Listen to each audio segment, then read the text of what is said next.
ఉండే విషయం. నాకు సైనిక్పురిలో అపార్ట్మెంట్ కొన్నాక అద్వైతం పూర్తిగా అర్థమైంది. కొన్ని లక్షలు ఇచ్చాం, అపార్ట్మెంట్ ఇచ్చాం, కూర్చున్నాడు కాగితాలు చూసా. 20 అపార్ట్మెంట్లు ఉన్న 500 గజాల స్థలం, అందులో 25 గజాలు నా పేరు రాశా. నేను వెంటనే బిల్డర్ని అడిగా, ప్రకాష్ గారు నా 25 గజాలు ఏవి అన్న. ఎక్కడ చూపిస్తామండి అన్నాడు.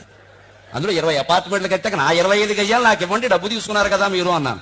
ఎలా చూపిస్తామండి అంటే, ఇప్పుడు 25 గజాలు ఉన్నట్టా లేనట్టా, కాగితాల మీద ఉన్నట్టు వాస్తవంగా లేనట్టు.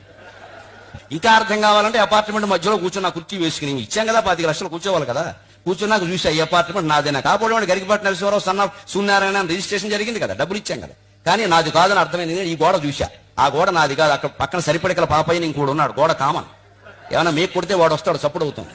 పోనీ ఈ గోడ నాదేనా, ఇక్కడ దగ్గుబల్లి దొగ్గాయని ఇంకోడు ఉన్నాడు, కాస్త చప్పుడైతే వాడు వస్తాడు. ఈ గోడ నాది కాదు. పోనీ పైన నాదేనా, సీలింగ్ ఫ్యాన్ నాదే, సీలింగ్ నాది కాదు. ఆ పైన ఇంకోడు ఉన్నాడు, వాడు పిల్లల్ని పెట్టుకుని చప్పుడు చేస్తాడు, నేను వెళ్ళి వాడిని కోపడుతూ ఉంటాను. పోనీ కింద నాదేనా, కాళ్ళు నావే, నేల నాదే, కింద ఇంకోడు ఉన్నాడు, నేనేదైనా చప్పుడు చేస్తే వాడు వస్తాడు. Your children are disturbing me అని. ఎంత ఆశ్చర్యం అండి. 30 లక్షలు ఇచ్చామా, ఈ గోడ నాది కాదు, ఆ గోడ నాది కాదు, పైన నాది కాదు, కింద నాది కాదు,